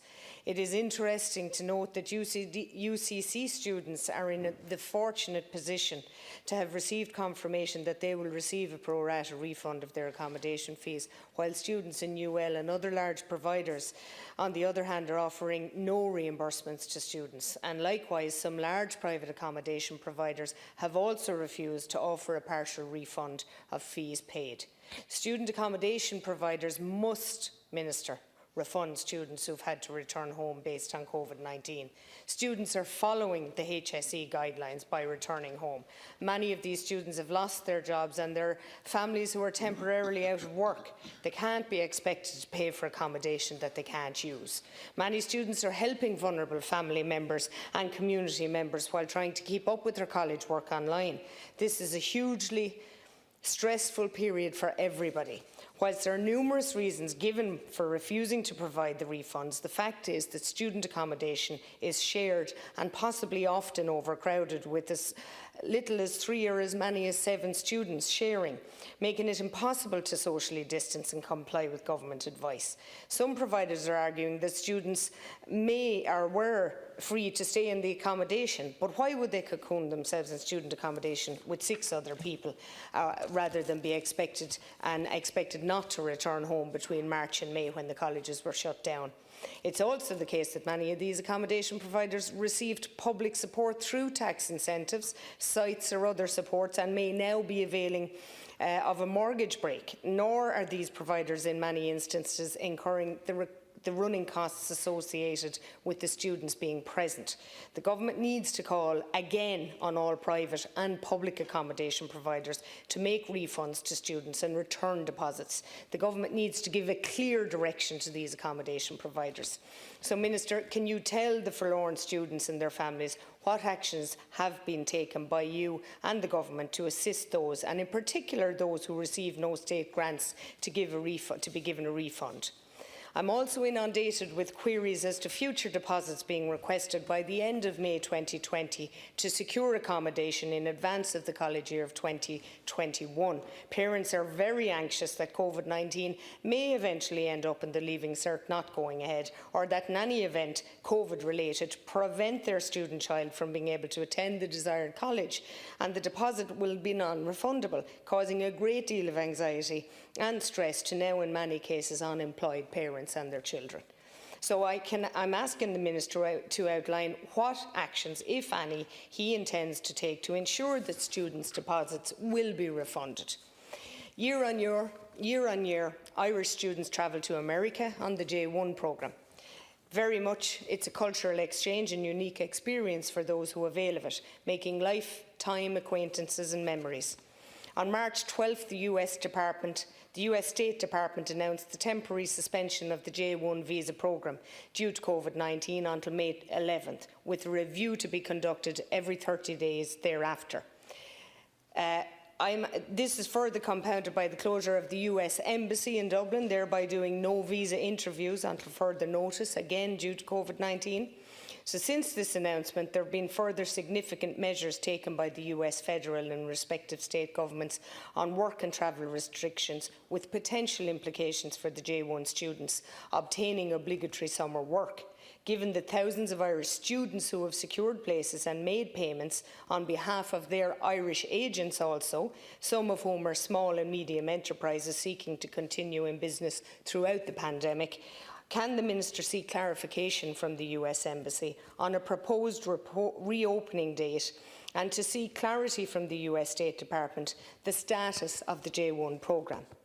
The unfortunate prospect for some is that, due to the appointment of a liquidator to the largest J1 agent in Ireland, use it, who in thousands of cases have acted as travel agents for flights and other services for students, they and their families, who have paid not only for a visa but flights, insurance and other expenses, are now looking at the prospect of losing thousands of euros. Can the Minister set out what actions he and the government intends to take to ensure that students are not at any loss as a result of USIT's insolvency? Finally, Ceann Comhairle, the Minister has stated that the Leaving Cert is to go ahead, Whilst the bulk of those concerned are happy for the exam to go ahead, there are many students and their families that have been affected by varying degrees during the crisis. Whether that has been because of poor or no internet access, a difficult family situation, or maybe worst of all, a bereavement in their family due to the COVID-19 or during COVID-19. All of the aforementioned causing a magnitude of pressure and stress, coupled with the worry for parents that the chosen college, if any, may not be on the cards in the coming autumn, mainly because of financial strife. With this in mind, I'd ask the Minister to consider the fee for the Leaving Cert and college fees for next year. SUSI or student grants are decided based on the previous year's income. So this year's applicants are providing 2019 income proofs, and this will in no way reflect the reality of the COVID-19 year 2020. I am aware of great anxiety of students having to change CAO applications because of unexpected family financial strife, parents now unemployed, students unlikely to earn any money to assist them through college life. Therefore, providing 2019 financial statements will in many cases preclude access to the SUSI grant. Can the Minister set out what actions he and the Government intend to take to ensure students will be able to access a college education in the year 2020 to 2021? Thank you. I would ask if the Minister does run out of time, some of those may require a written reply, and I appreciate that. Thank you. Thank you. And Tara. Yeah, there's a number. There's about 7 or 8 there. So, Deputy, absolutely, we'll ensure that we get you a note on each one of those important issues that you raised. Starting with the first there, look, I'll just reiterate here tonight and re-emphasise a message that I've made already publicly to private operators and private accommodation companies and individuals to look at the difficulties that families are experiencing, and if they paid a deposit and if they paid money in advance up to the end of the term, I would ask them again to do the right thing here and to pay back that money that the people rightfully are entitled to, the students are rightfully entitled to. And secondly, I would advise the students in the first instance to engage with the provider. And secondly, there is a process through the Residential Tenancies Amendment Act 2019 that is in law a mechanism there, and I know the first instance, the first protocol of the provider themselves paying it back would cut out a lot of the hardship here, so I'd ask them to do that. And once again, in relation to University of Limerick, which is not a private body, it's a public body, our officials are engaging with the officials in the University of Limerick, and I would ask them again publicly here tonight to reconsider their approach. I feel it's something that should be done. With respect to the J1 programme, and I know there's a lot of uncertainty and nervousness around that, and I can understand the difficulties with the liquidation.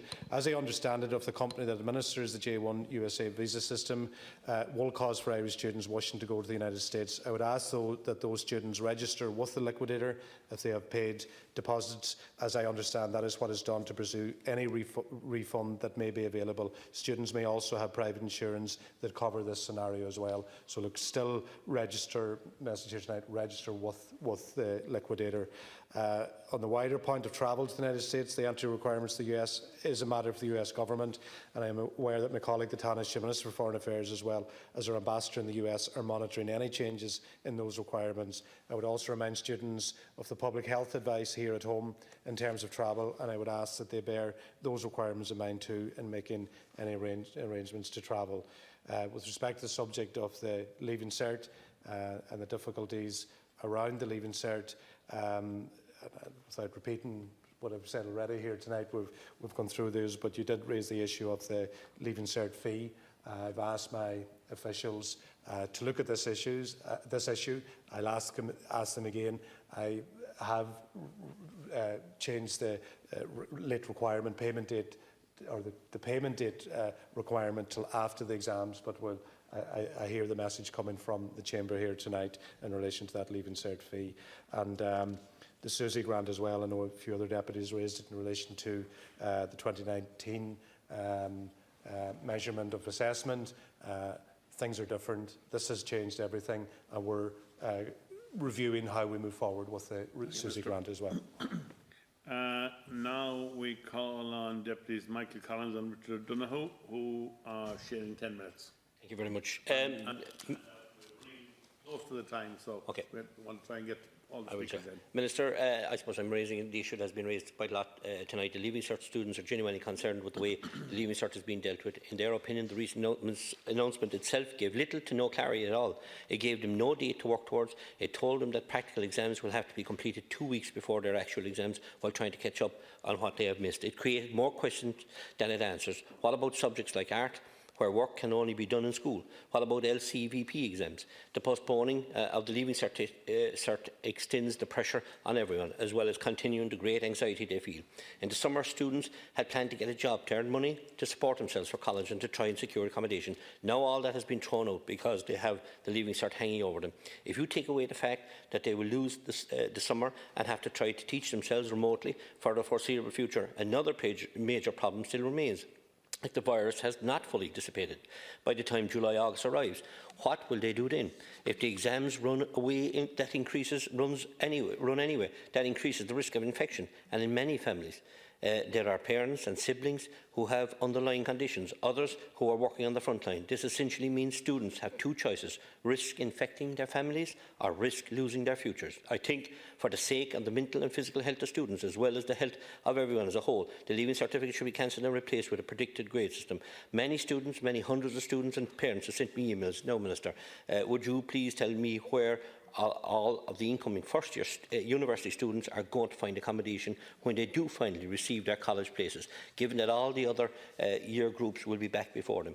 There aren't enough on-campus accommodation places for everyone. This is another unintended but extremely problematic consequences of your decision.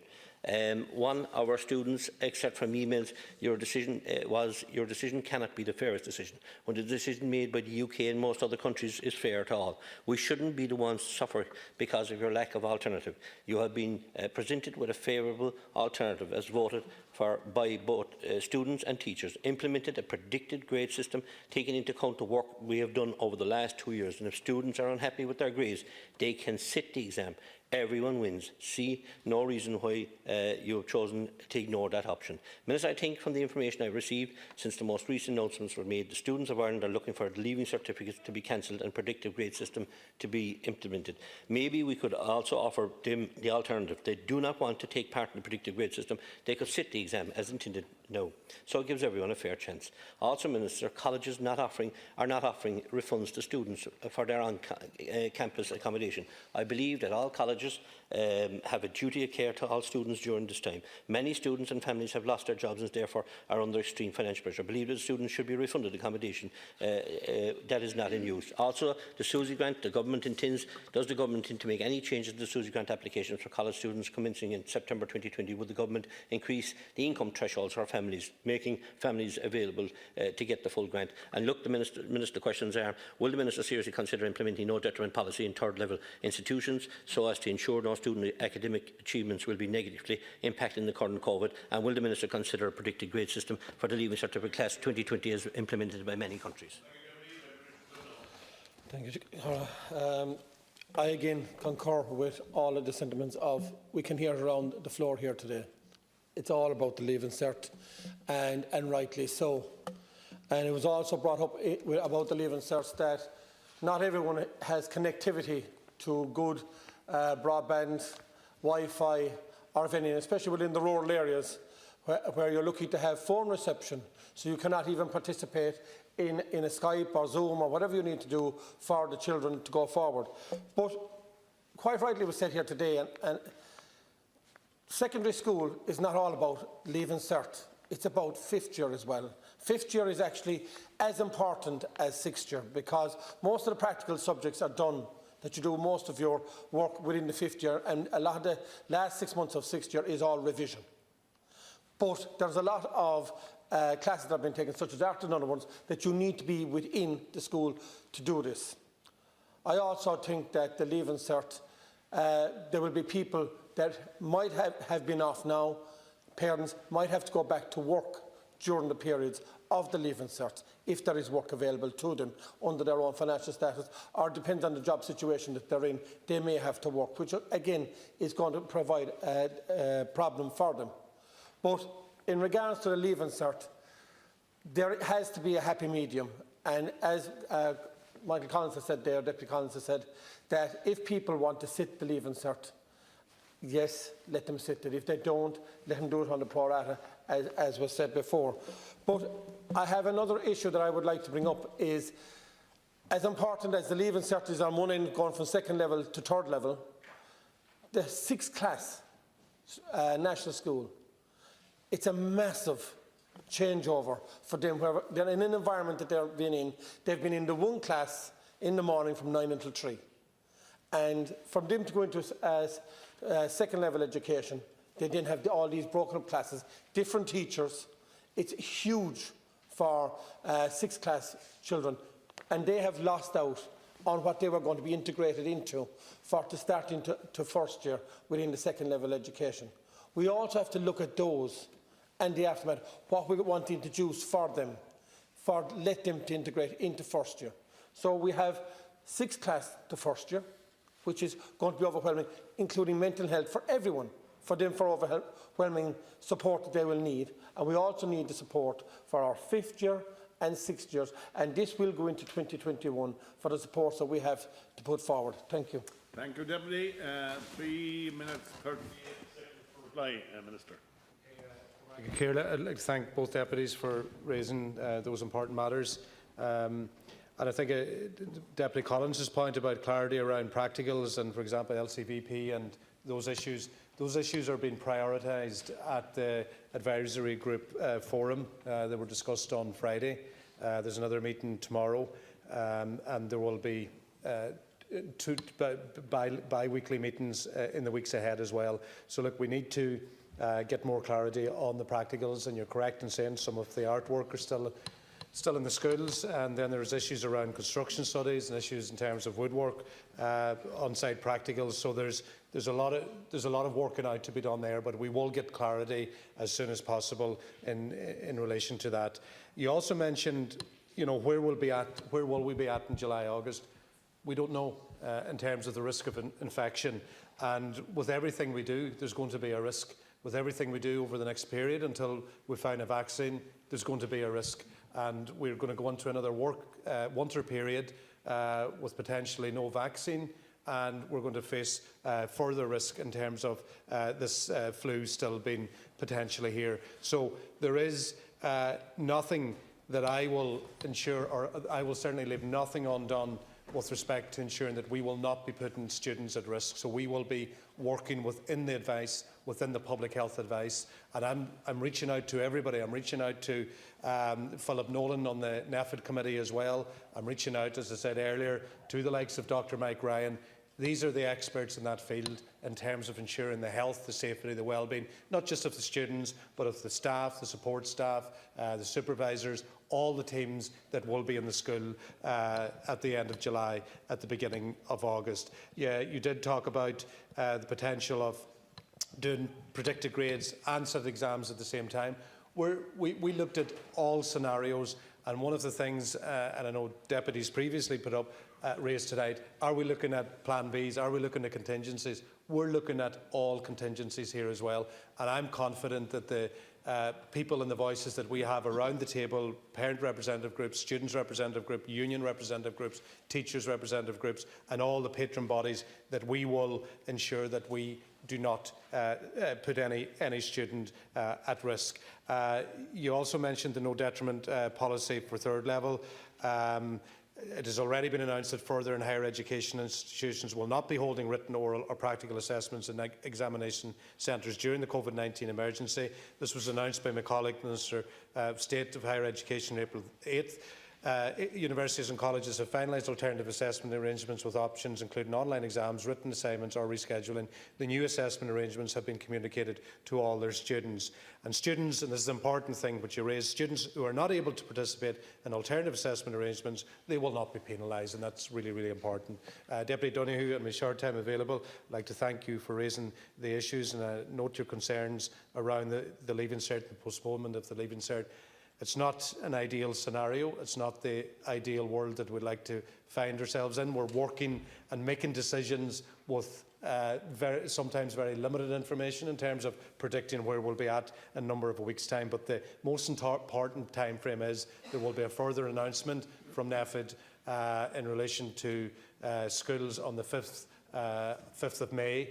And that week of the 1st of June will be really important in determining how we implement the Leaving Cert in July, August. But I also take your note as well that this is not just impacting on 6th year students. The 5th years are being impacted in terms of their own practical and coursework and also their class time.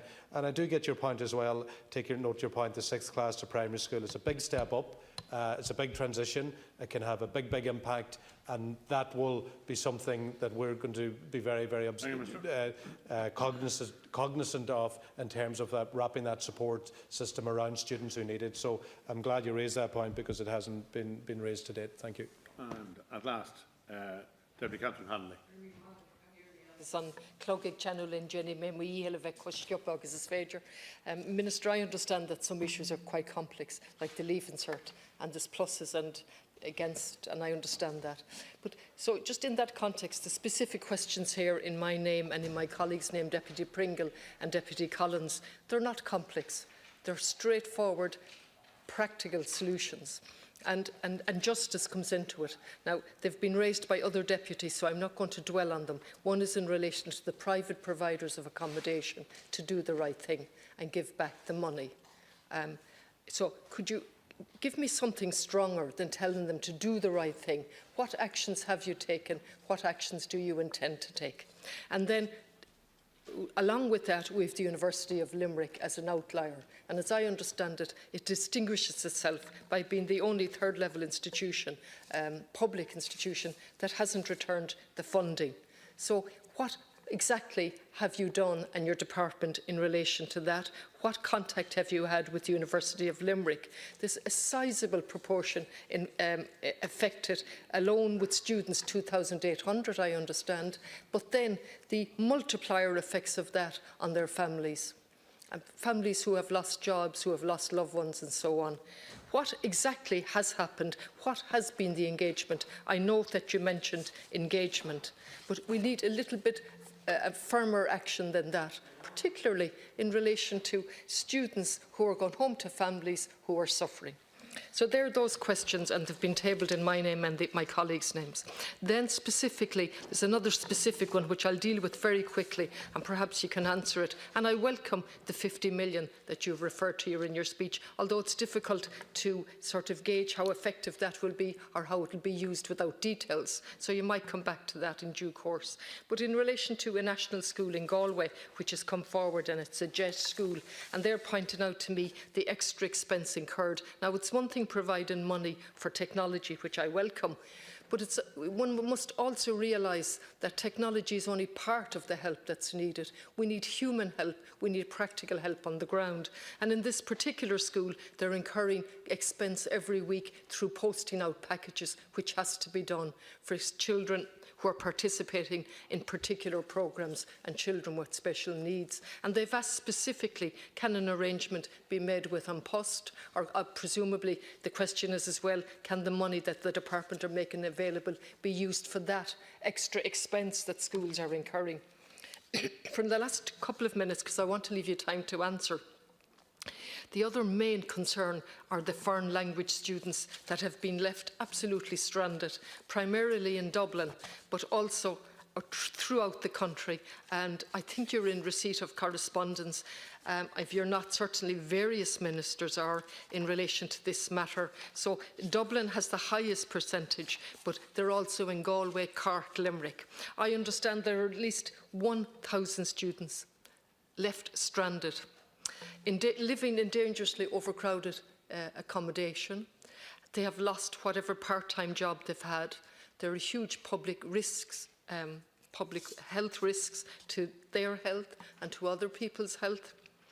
And I know that all our colleagues, our ex-colleague Deputy Claire Daly at the time, now an MP, has written to I don't know how many departments for a number of weeks now, trying to draw attention to this issue and get some response. And indeed, the teacher that's gone to the trouble of pointing out the extent of the problem in Dublin and in other countries has been very helpful.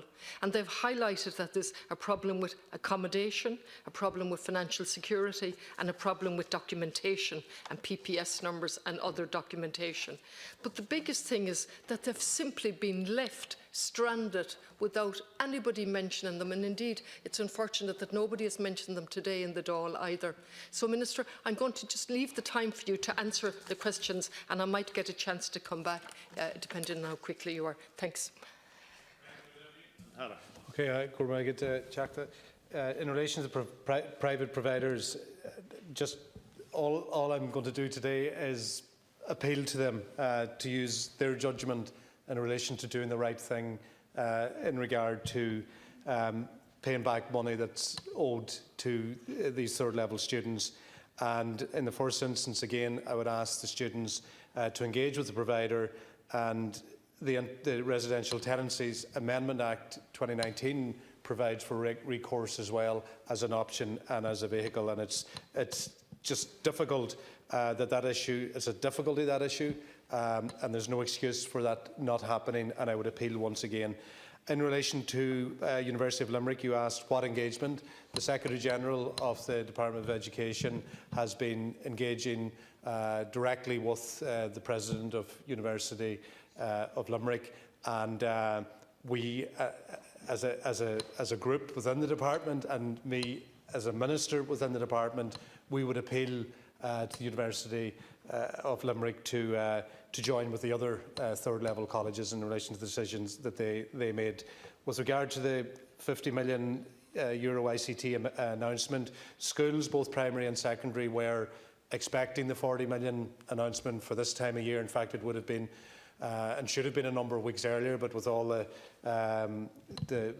new emerging stuff going on within the department, it's been announced at a later date. But we've decided, and I've decided, to take that 10 million that was usually announced at the end of the year towards the school excellence funding for the use of technology, but for 7 million of that to be used by post-primary schools who have specific data and specific information on hard-to-reach students or students that might need a laptop, or to use it in an autonomous way, in an independent way, whatever way they feel fit. So it's a fund of €7 million, and they have complete autonomy around that. I know Deputy Gannon, as a member of a board of management, was raising this earlier in terms of, will it go far enough? It may not go far enough in some schools, but schools have that autonomy to use that money as they see best fit.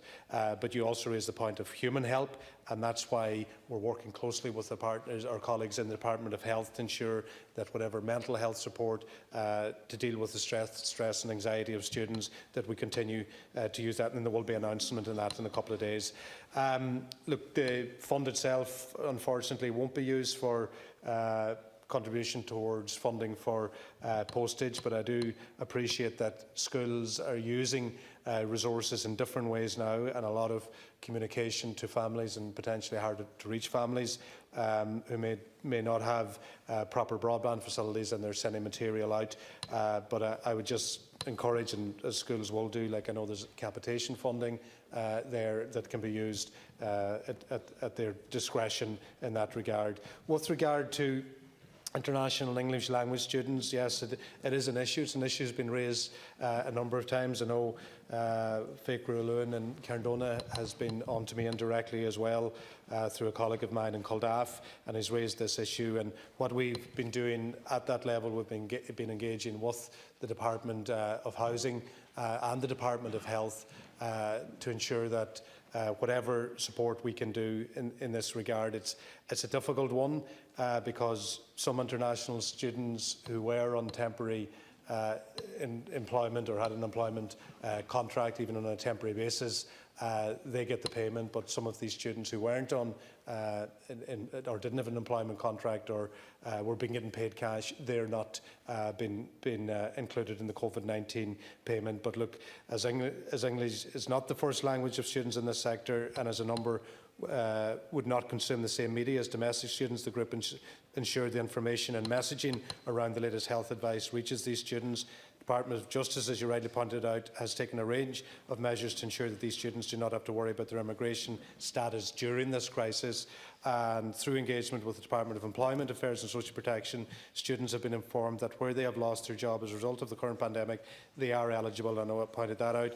They've also been informed that their employers can avail of the temporary COVID-19 wage subsidy scheme, which enables employees whose employers are affected by the pandemic to receive significant supports directly from their employer. After time, the question specifically, and will a task force be set up in relation to this substantial number of people, so that somebody will direct the actions in relation to it? Well, look, I suppose the public get frightened when we mention a task force, and sometimes it's set up to not do work, but I can assure the Deputy that there's been very strong engagement between the departments, and for example the department is also engaging with the Department of Housing, Planning and Local Government, and the HSE is putting in place facilities to allow for the isolation of individuals if they're required to self-isolate. So look, nobody will be left out here, but what I can assure the Deputy is this, that I'll get one of the officials to make direct contact with you to update you on the work that's been done, and obviously if there's any gaps in that, we'll get back to you. But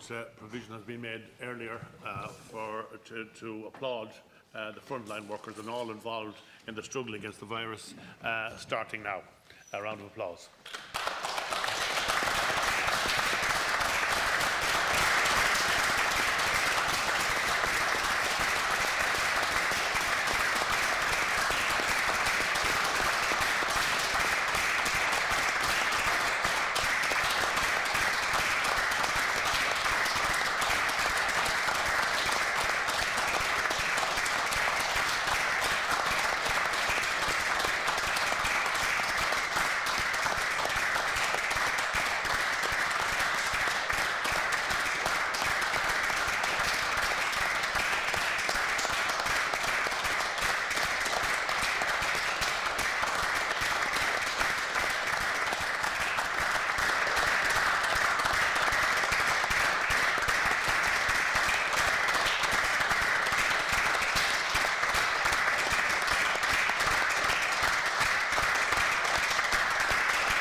Thank you. A well-deserved round of applause for those for whom it was intended, and all those involved in the struggle against the virus. We can continue on with the conclusion of the questions and answers, and the Minister will still has a 5-minute option of reply. Do you want to answer the finish? Yeah, no, I just said to the Deputy, what I can do is I can get one of the officials to link in with her directly to update you on what we've done. There's been quite a considerable amount of work at an inter-department level, and then if there's other gaps that we can help to work on, I'm happy to do that. Okay, thank you, Minister. And do you wish, or do the members wish you to take your 5-minute final reply? What do you wish yourself? Nobody requires it. No? I think I'll just be repeating what I've said already, but I just want to thank the Deputy. Thank you, Minister and colleagues. That concludes the statements and questions and answers on COVID-19 to the Minister for Education and Skills. And the Dáil now stands adjourned until 12 p.m. on Thursday, the 30th of April 2020.